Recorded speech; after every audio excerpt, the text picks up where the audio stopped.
Patrick, you ready for us? Ready to go. All right, we'll start first with Sam McDowell. Go ahead, Sam. Hey, Patrick, obviously you're well aware of what the team's going through with the COVID stuff. Last year, you guys were able to make it through the season without any major disruptions. What's your level of concern that that's going to happen, especially as we near the postseason here?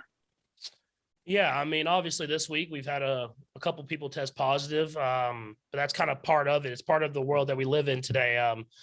Guys have done a good job so far of trying to keep themselves away from people, but at the end of the day, COVID can hit anyone, and I think you're seeing that. And all we can do is have guys step up. We have a lot of great guys in this locker room, and have the full trust in them that they can do the job, get the job done, and hopefully find a way to get a win on Sunday.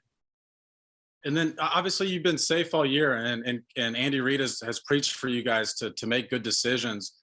Is there any dedication from you guys to want to move back to last year's protocol where it's essentially quarantining or anything of that nature with what you guys are going through? I think guys are making the best decision for themselves and the team and their family. I mean, at the end of the day, I can't tell. We don't want to tell anyone to live in a bubble. I mean, we want people to live their lives still, but at the same time, try to protect themselves, protect others, and do whatever they can to take the precautions to be available to play on Sundays. Let's go next to Pete Sweeney. Go ahead, Pete. Patrick, we've talked to you and Josh Gordon about how he's coming along, and kind of it's been in a complimentary role. Now you may be without Travis Kelce and Tyreek Hill. Just where do you feel like Gordon is at maybe in an expanded role, and what gives you confidence that he might be ready for that?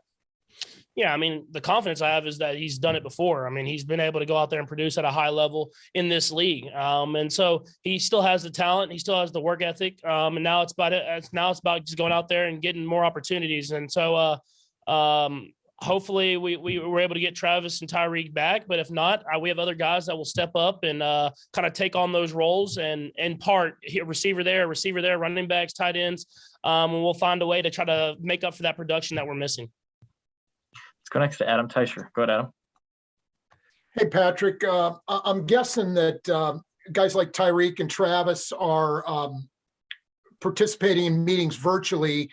There's still a chance, obviously, they can play. So my question for you is, what's your comfort level with them if they're out there on Sunday, but you haven't practiced with them all week? If you built up enough over the weeks here where even if you haven't practiced this particular game plan, you feel like you guys will be okay together?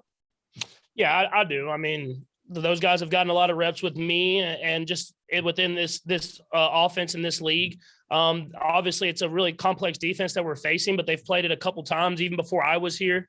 So for me, as long as they're healthy, they're safe, and they've passed the protocols and they're back, we'll throw them right back in the offense, and they'll be able to take on the roles that they've always had. We've got three more. We'll go right down the line, starting with Todd Lebo. Go ahead, Todd.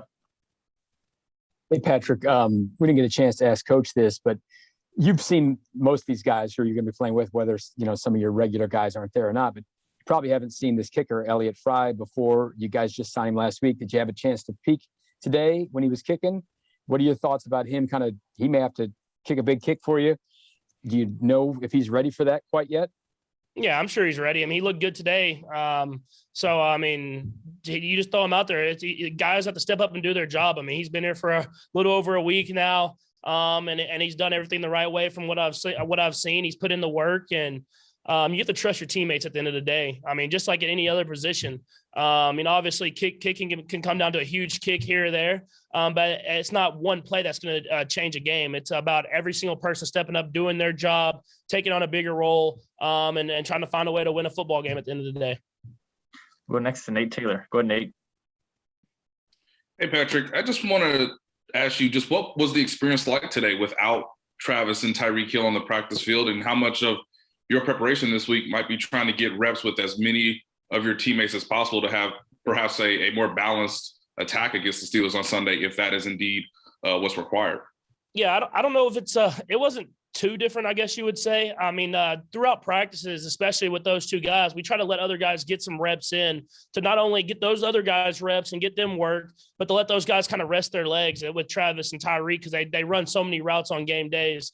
And so whenever you're out there and you're just trying to run the plays and get a look from the defense, you're not necessarily looking at who's running the routes.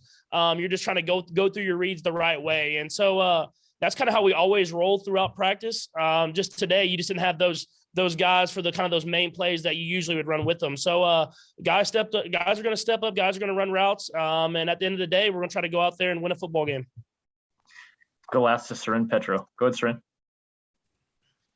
Patrick, when the game plan goes in, obviously, who's going to be playing with you, right? The game plan started to be formed and there were guys you thought were going to be there. The coaching staff thought was going to be there that aren't going to be there.